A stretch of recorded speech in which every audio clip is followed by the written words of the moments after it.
গাছের খাবার রেডি করা হচ্ছে। এটা কি 0050 SOP sulphate of potash.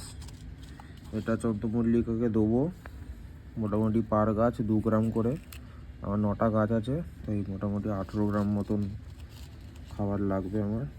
18 gram 30 milligram, ঠিক আছে। তো এই খাবারটা আমি চন্দ্রমল্লিকাতে দেবো। কতটা জল দেবে? এটাতে আমার 9 লিটার জল যাবে প্রথমে। এটা আমার 9 লিটারের মাপ আছে, এটাতে 9 লিটারই জল ধরে।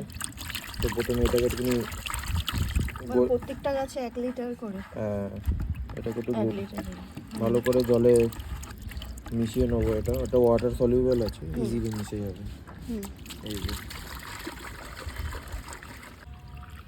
এবার এটা সুন্দর করে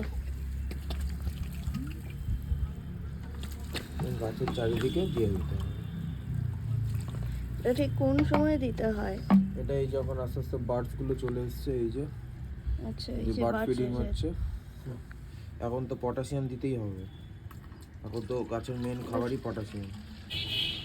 এটা কেন দেওয়া হয়?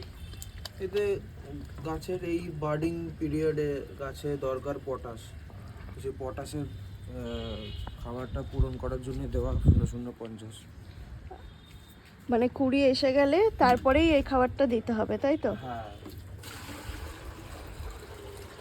কতদিন অন্তর অন্তর দিতে হবে? একবার দিলেই হবে? এটা আজকে দিলাম, আবার 3 দিন পর আরেকবার দেবো, তাহলেই হয়ে যাবে, এর বেশি দিতে লাগবে। আপনাদের যাদের গাছে কুড়ি চলে এসছে চন্দ্রমল্লিকা, এক্ষুনি পটাশ দিয়ে দিন।